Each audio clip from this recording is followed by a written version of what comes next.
Whoyoucallinholistic by Shiana. Hi, it's Shiana. Welcome to Who You Callin' Holistic. I don't even know what day everybody listens to this, but welcome whatever day you are listening to it. Thank you for tuning in whatever day, wherever you are. I do appreciate you all. I was checking out my Spotify Wrapped info last week. All the days and weeks are blending together at this point.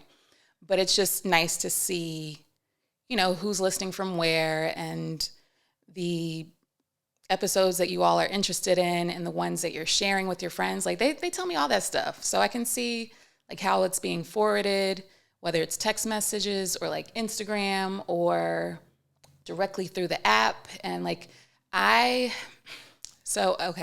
have this thing where whenever I commit to, whether it's a platform or the things that I incorporate regularly, I become loyal to those things, right? So my thing was always, whenever I was massaging at the salon where I used to work, I always used Spotify.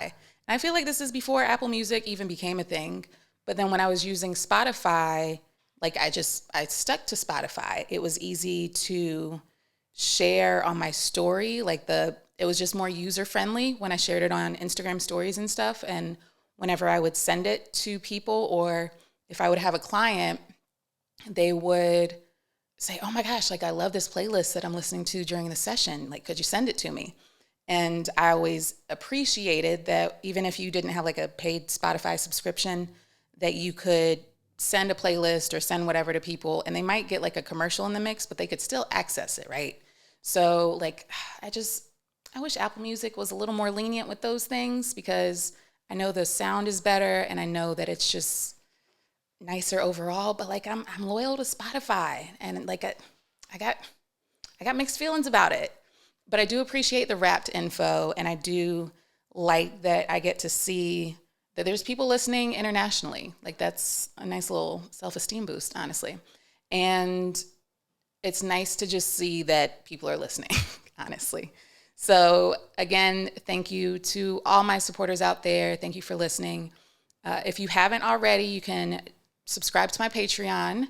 And if you haven't already joined my email list, make sure you do that. That is going to be listed in the show notes. I put out a newsletter every Wednesday now, because Wednesdays are Mercury Day. And it just includes updates. It includes resources that you can use for your own journey. It includes some inspirational input and just, what's happening right now in my life, and how I can help and how I can serve better and help you serve better, really. So before we get into the rest of the episode, shout out to Neek at GOT Sound Studio. That is where I am recording today in my lovely green. If you are not watching me on YouTube, I'm in all the green today. I needed all the heart chakra energy today, because it's only Wednesday, but it's been a challenging couple weeks, honestly. So life updates. When I've recorded in here recently, because I didn't put out an episode on Thanksgiving, which, gave myself grace for that, because whatever, y'all were doing Thanksgiving things anyway. I don't think anybody was worried about listening to a podcast. But the day before Thanksgiving, I got rear-ended. And I was on my way home from taking Lennox to the groomer, actually. And we were rear-ended by a Domino's driver. And when he came around to the car, he was like, oh man, not the dog too. And Lennox is fine, I'm fine. But even right after the accident took place, I had head pain, and I was like, ugh, inconvenience. Because if it's one thing, I remember seeing, I feel like it was listed as a Capricorn thing, but I remembered reading about how certain people will just, for themselves, not their vehicle, but for themselves, metaphorically speaking, will drive around with the check engine light on all day, right? Until it breaks down. So for me, when that incident occurred, I was just inconvenienced, because I was I don't have time I do have time, but in my head, I was I don't have time to be dealing with whatever this is going to make happen within my body. I don't feel like doing this extra shit. Like I've already been doing the self-care. I've already been doing my regular massages, my strengthening my gut, my eating better. Like I've been doing the things, right? So then when this happened, I was like, well, bitch, right? I was doing the things. Now I got to do more things? Like what? Why? So how does it get any better than this? I like to use my own things that I teach people. It's not the same if I can preach it and I'm not using it my damn self. So after the accident occurred, I immediately scheduled with the chiropractor and the guy that does applied kinesiology. I've already spoken about him on this podcast. Actually, I've referred many people to him already before I was even seeing him for treatment. So then after I scheduled with him, because like the headache was immediate and it was like all on the left side and it just felt, again, inconvenienced. It just felt like this nagging fuckery. That's the only way I know how to say it. It's nagging fuckery. And I was doing all of the things that I know how to do as a healer. So I was doing my scalp massages. I was doing Eastern and Western medicine things, right? Because, I still believe in both. We need both. So I was doing the scalp massages. Brooke, who knows the things, came by and did facial reflexology. So that helped my neck a good bit. Because even after I had messaged the chiropractor, he was out of town. So this happened that Wednesday. I wasn't going to be able to see him until Monday. So I was like, all right, well, what can I do in the meantime to make myself more comfortable? So Brooke, who knows the things, did facial reflexology.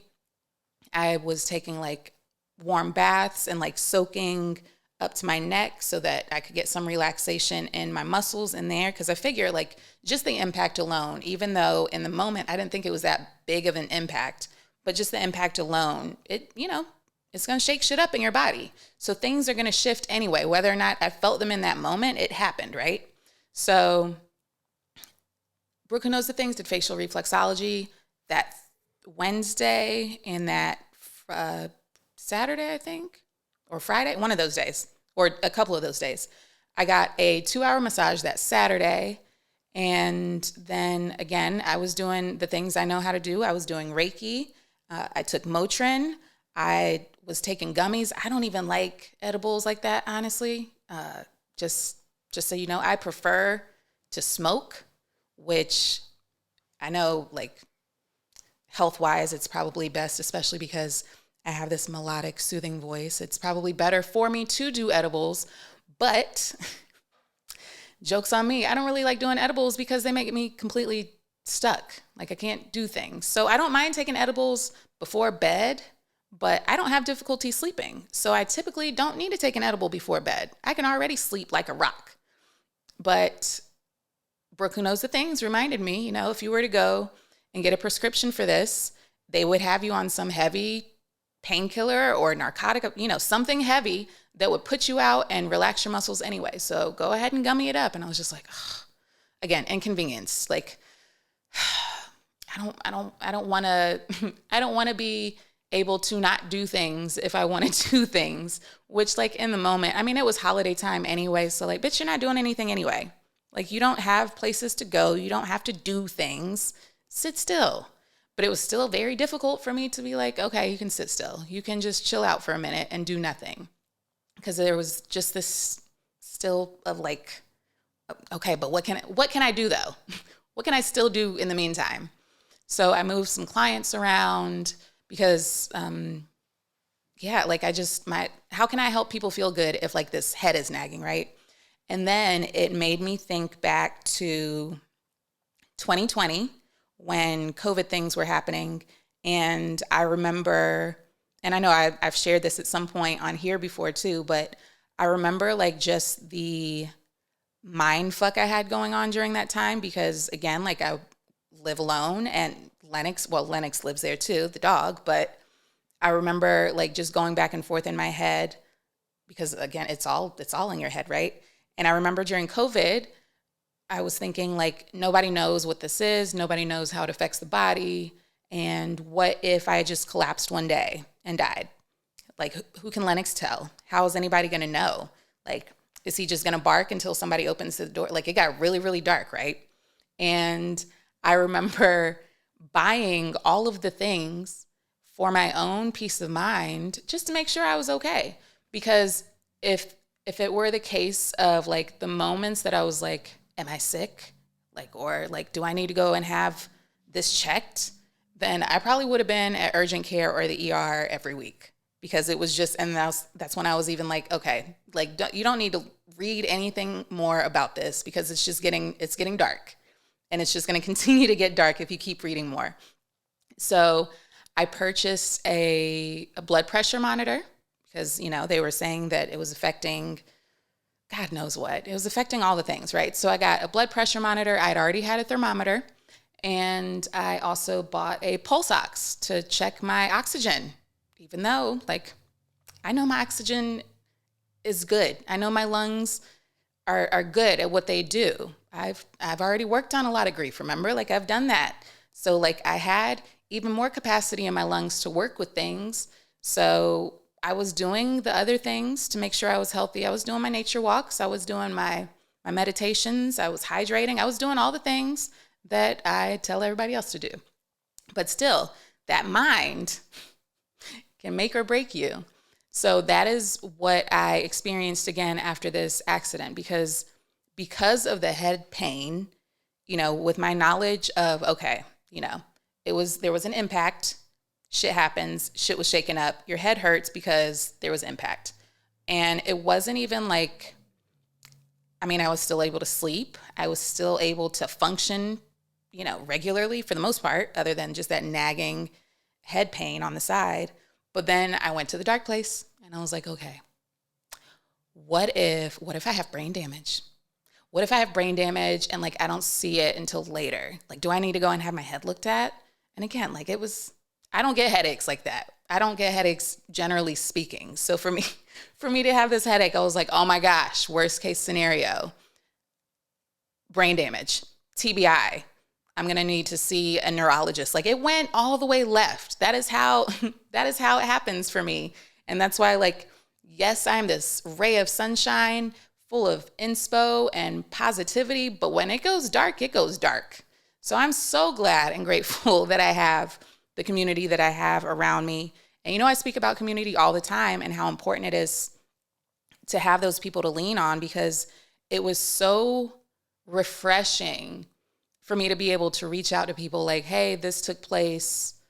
What do you have available? Like, I get it if you don't have anything right now because holidays, and also like this shit just happened. And my people were like, hey, I don't have something, but like, contact this person. And then I was like, yes, thank you. And that's like, that is how we should be working. And then Chef Amanda, who you all met recently as well, she had been busy with her Thanksgiving things because, she's a chef. So she didn't even know that it had taken place. And she just checked in on me that Monday, just to see how things were, or that Tuesday. And I told her that I'd had the accident, and she was like, oh my gosh, do you need me to bring you some food? And I was like, yes, that will always take some food. So again, community, so important, because it was like, it's not that I was like feeling sorry for myself, because I don't do that.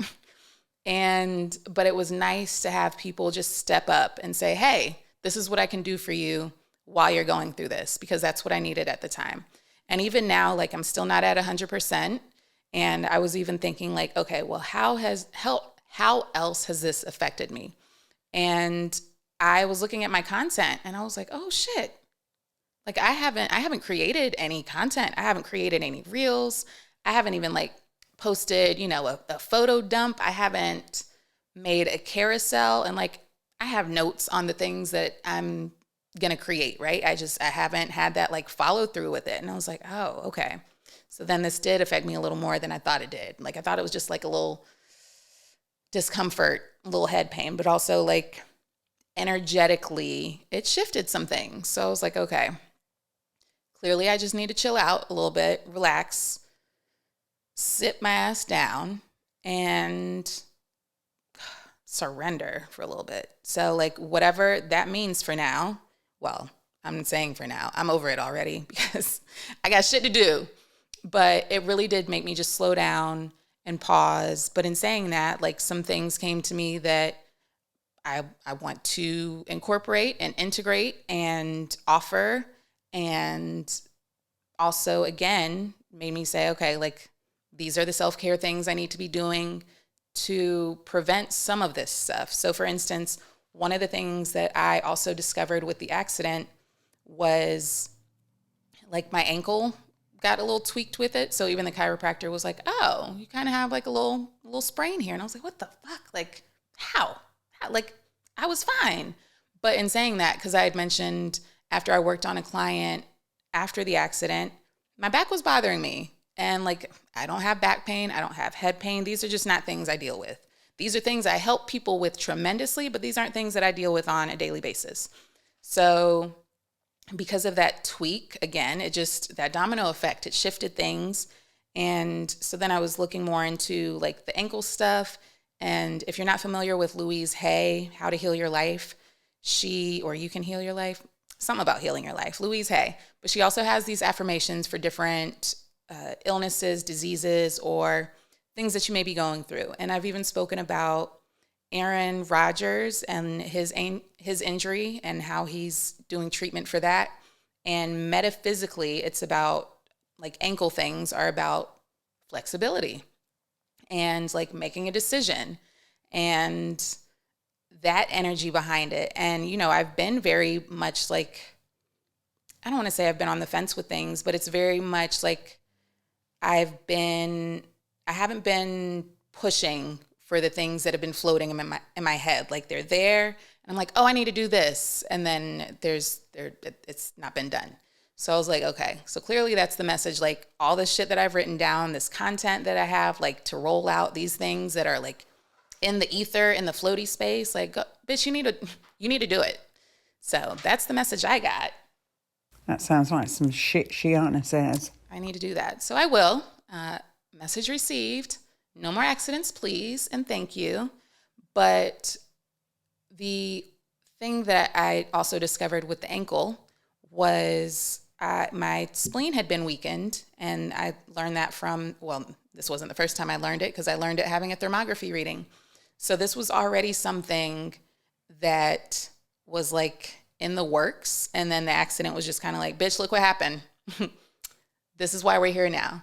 So energetically, the spleen and the body, first, before I get to spleen things, let me tell a story that happened forever ago. So my nephew he was probably like 3, 4, or 5.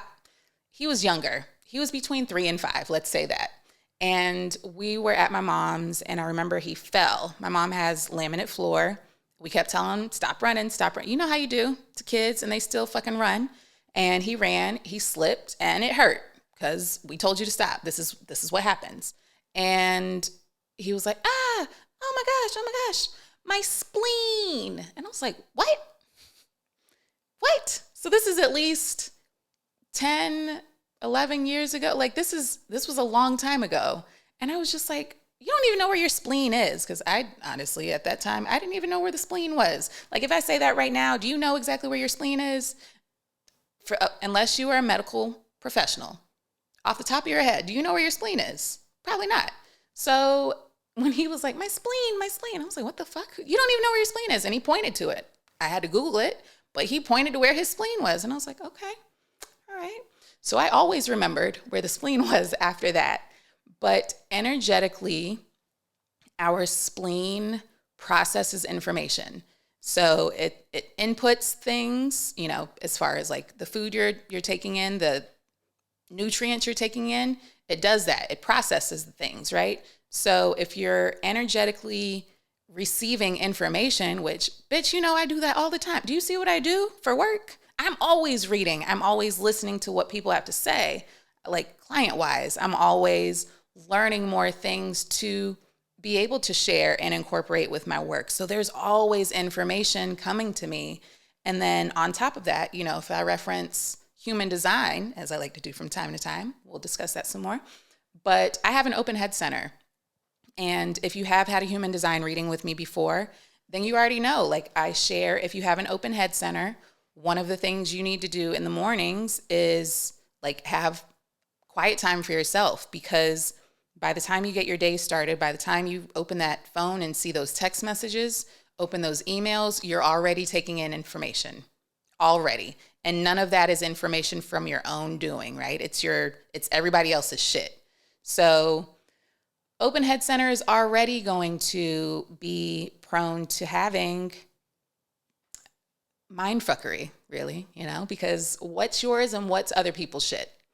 So spleen things, again, like it's in human design as well. I have a defined spleen. So this is also your intuition. And having a defined spleen, again, if you've had a reading with me, or if you already know that you have a defined spleen and you're looking at it, it is like, I don't know how I know this, but I know. So looking at some of the other information about like the spleen meridian, and I'm saying spleen meridian, so you can look into that, because you might be like, wait a minute, let me self-diagnose right quick. Just kidding, don't do that. And don't end up on WebMD either. But perhaps look into it, entertain it, get curious about it, and see if that is something that you have dealt with as well. But one of the things that happens with an imbalanced spleen meridian is weak limbs. And I was like, bitch. They told me my spleen was imbalanced months ago. They told me that. But I was doing the things, but I wasn't doing enough of the things. So now I'm doing all the things to strengthen it, to build it back up. So some of that is also combined with like stomach and spleen work together. So again, I've already said I've been strengthening my gut. I've been working on my gut health. I've been doing the things.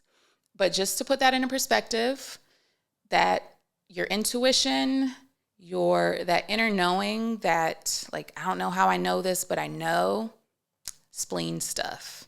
And I remember years ago, my Reiki teacher had even told me a lot of psychics, a lot of intuitives, the spleen is a thing that they deal with from time to time, because that's that knowing. It's your intuition. It is like, it's almost like, I don't want to say it's like the transmitter, but it's how you know the shit that you know.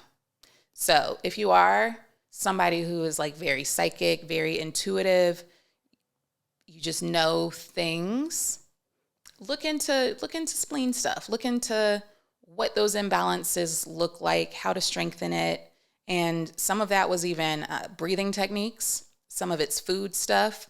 And for instance, one of the food things, which is not really my jam, and those who know me know it's not really my jam, but I need to incorporate more like broths, like soups and stuff. And like, I know it's even cooler outside, but soups just like, they don't razzle my dazzle, right? I just like, they're okay.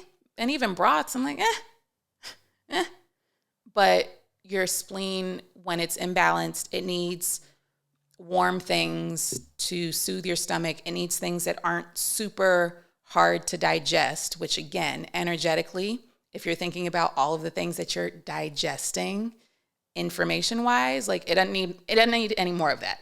So it needs the easiest and most comforting things in your body at the time. So that's what I'm working with in the moment at this time. And I don't like it. And I know that me being a healer doesn't excuse me from needing healing, but again, I'm inconvenienced with it. All right. I don't like it. I don't like this space. But I guess that's saying something too. But it's also helping me learn the other things too. This feels like another initiation, right? This is like, okay, now that this has happened, what are you going to learn from this? What can you share from this experience? Because all of this is a lesson, and that's how I got to address it. Anyway, so moving on about the spleen things, about lessons, community things. So one of the people that I was talking to recently about healing things and all of that community stuff was somebody who was, and if you are on my email list, I did reference this in the email, but I feel like it's easier to talk about it sometimes because I could type all day and I don't feel like doing that shit. And then sometimes in my email, I'm like, should I just make a video about this and just talk about it? And I'm like, no, that's what social media is for. So just whatever. If you learn anything from me, it's to share the message several times, several different ways. And I've probably shared the same message on all of my platforms several different ways. But there's still somebody who hasn't heard it or still needs to hear it again. That sounds like some shit Shiana says. Because y'all don't be listening sometimes. Shit, I don't even listen sometimes. So, but this person was talking to me about, they're setting up their business, their healing business. And I was saying how I could help them get more visibility with it because, that's what I do, and help out the community and help out the people so that people know who they are and that this is a modality, this is a specialty that you could look into for the shit you need help with. And we were just discussing logistics of what that looks like and how I could help and, moving forward. And then I was like, okay, well, and they were getting in their head about okay, well, when can we set up the recording and when can we do this and when can we do that? And I was like, simmer down, right? Simmer down. You're worried about the wrong things right now. Right now, even before we get into all of that, because yes, we can make a video. Yes, we can create a reel or something promotional or whatever the case so people can learn about you. But do you have social media something set up? Do you have, rewind. You don't even necessarily need it like a website, right? There's so many things available now that there's Linktree, there's all kinds of other links that you can use to schedule your services with. There's the platforms to schedule your services with. So even if you don't have other links to send to people, you can still use those platforms.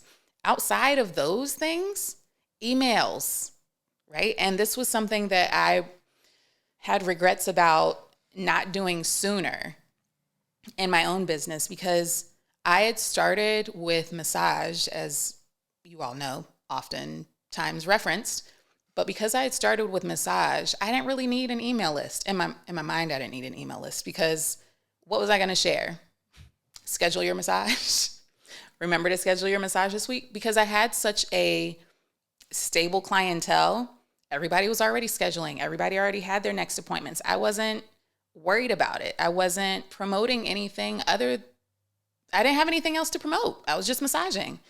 But then after I created this podcast, shout out to my podcast, I remember having a meeting with a coach, how do I expand? How do I build this platform? How do I get more exposure? How?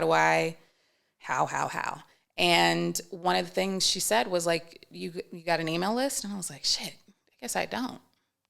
So that's when I started. I started my email list. And then I remember she was even you need to have a freebie. Have a freebie for your email list. And that's going to bring more people in. So at the time I had my cosmic Reiki meditation. And I think right now it's a free grounding meditation or something like that. But anyway, I had a freebie to attract clients to my email list. And because now I have other offerings, it's not just body work. It's now the podcast. It's now my events. It's now just me sharing what I have going on. So I think if you are somebody who's how do I build from where I am? Please do not underestimate an email list. And I feel we're so caught up in the social media things and the visibility of the things. But, I know my strength in this world is very much showing up as myself, presenting the information that I know, bridging and building with people. That is my strength. Not to say that email is my weakness, but I really had to say, okay, what can you commit to make this more of a discipline so that it is regularly included in what you're doing? Because you need this, right? You need this foundation for the rest of what you're doing. So then I was like, okay, I can commit to at least once a week, weekly newsletter. Here's the foundation of that. And that's what I did. But if you're somebody that's building, think about those other things that you need to build from. So your email list, or I'd even said, this person didn't even have social media stuff. And I was like, how are they going to find you in the world now? And you don't necessarily need social media. And I even said, cause I don't fuck with Facebook. You can post one picture, one video and never post again. But like right now where we are, people they want to see where they're going, or they want to see what you're offering. We're visual beings. It might even be a 7-second video, because they say that our attention spans are that short now, which is calculated and probably a lie. But anyway, you don't have to post anything ever again, but people want to see, they want to see you, they want to see your work, but they want to see. So have something available to reference, even if it's just like somebody goes and says, hey, you need to go and check this person out. What's the first thing people say? It's usually, do they have a Facebook? Do they have an Instagram account? Like, no. I don't trust it. I don't trust it. And even like for me, like when my massage mentor, Sumie, I love her, by the way. Shout out to Sumie. Sumie is not big on social media. She might be on Facebook, but she's not big on social media.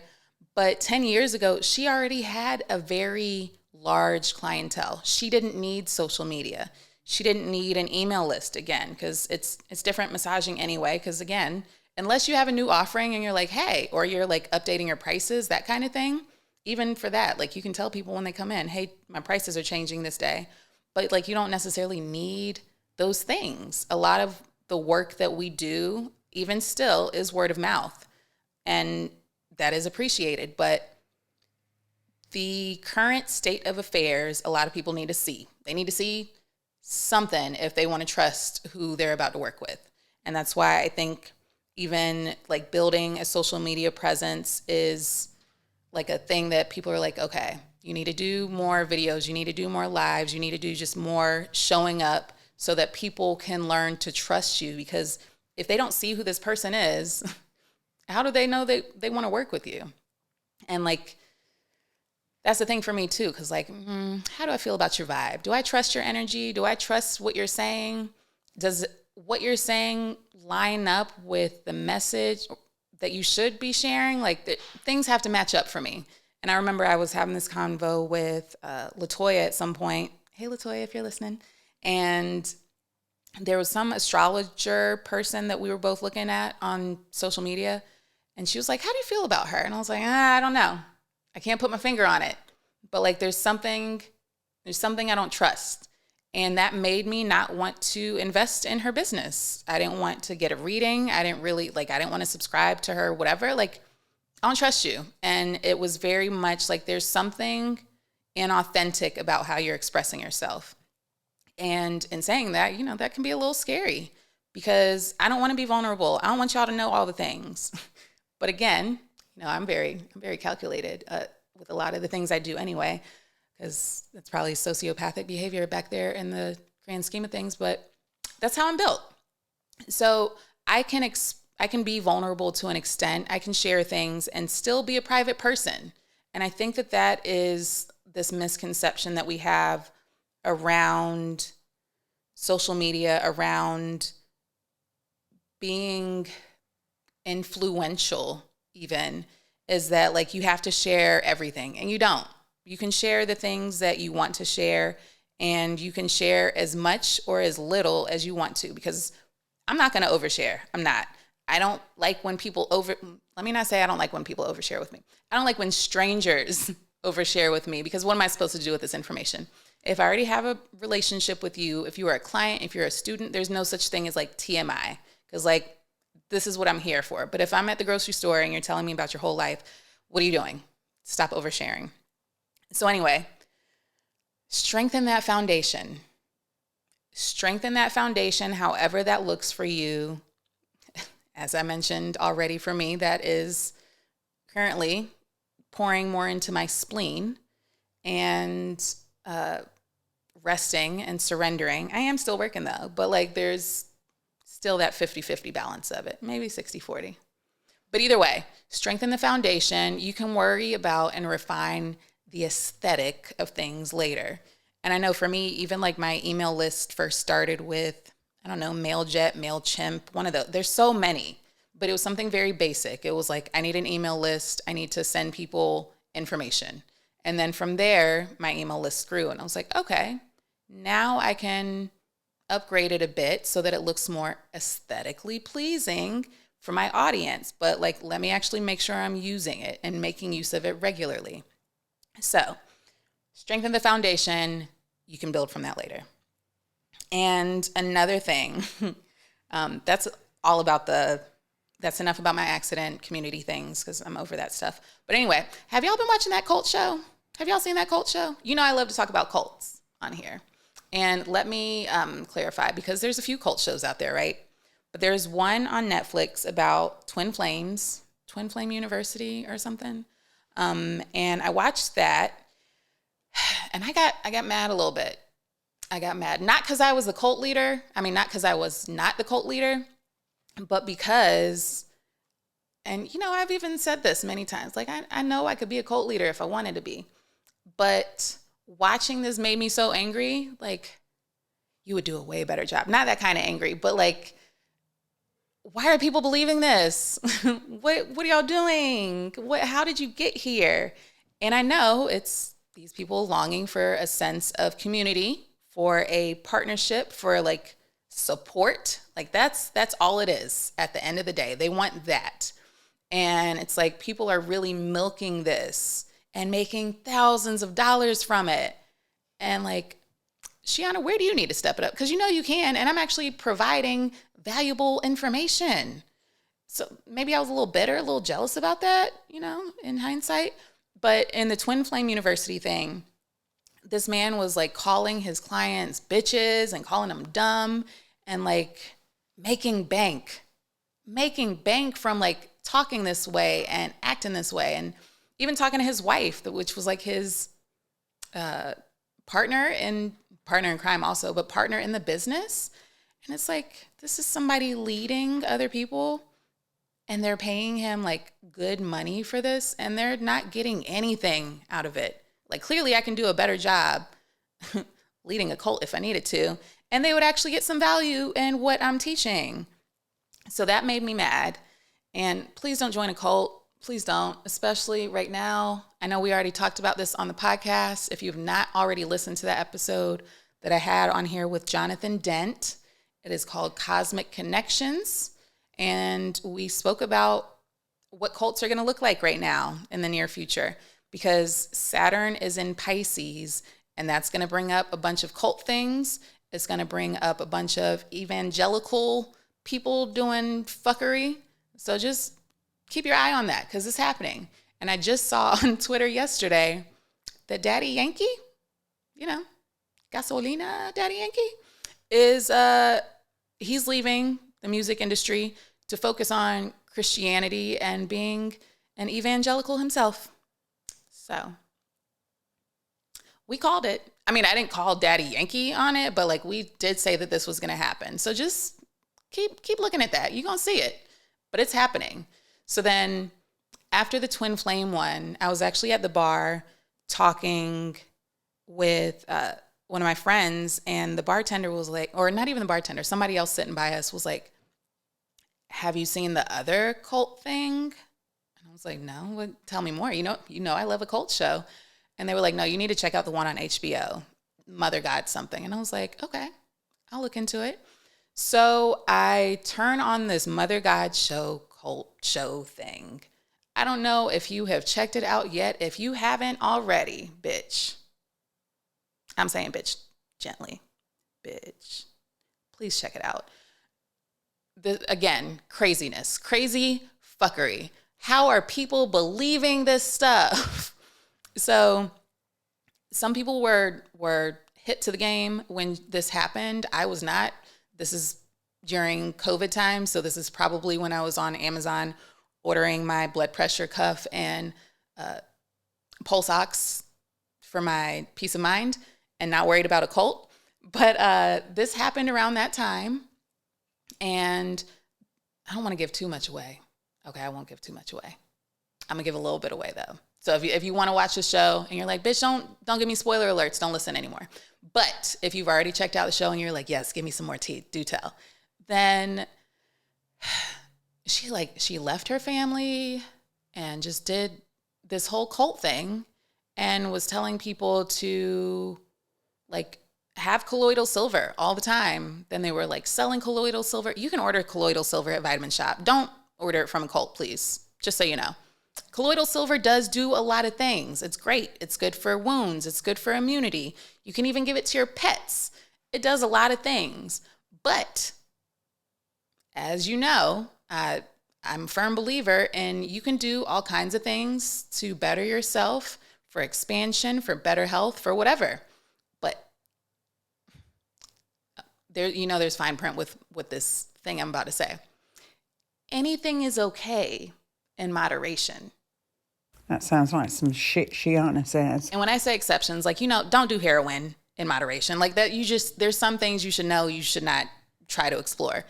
But colloidal silver, right? I don't know if you remember, and I talk about Oprah on here sometimes, but I don't know if you remember, Oprah had a guest, and then later, I guess, Dr. Phil, because they shared a lot of the same guests. But anyway, there was this man on there that ingested so much colloidal silver, his face turned blue. Not just his face, this man was blue.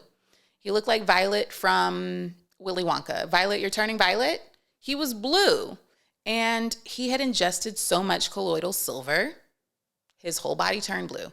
That's what happens. You can't do that because that's what happens. And there was just so much. Again, I'm not going to give too much away, but she was turning blue, all right? She was turning blue, but backstory, shocker or not so shocking, she was an alcoholic.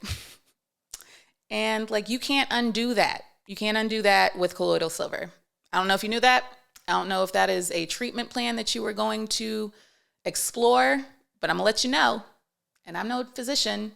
I could bring in a physician to share this same knowledge and wisdom that I'm sharing right now. But colloidal silver is not going to counteract alcoholism. All right?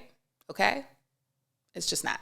So anyway, check that out if you have not already. It is fucking ridiculous. It is wild. And again, this is why I know I don't want a cult, because I just can't be responsible for dumb people. All right? Because I'm going to call them dumb. I said it. Because why? How is this something that you're like, I believe that?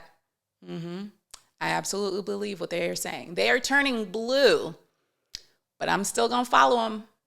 I believe everything she has to say, and she's going to lead me to the right place. Don't do it, please. Again, especially right now, if you were entertaining joining a cult, don't do it right now, all right? Maybe wait till 2026 if you want to do it, if that's what you're into.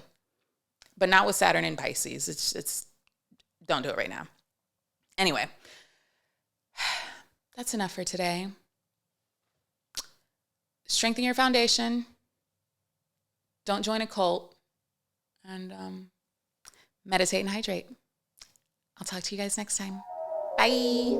Thanks for tuning in to Who You Callin' Holistic. Be sure to like, subscribe, and share. You can find me and all my services on Shiana.com. That's SHEANAH.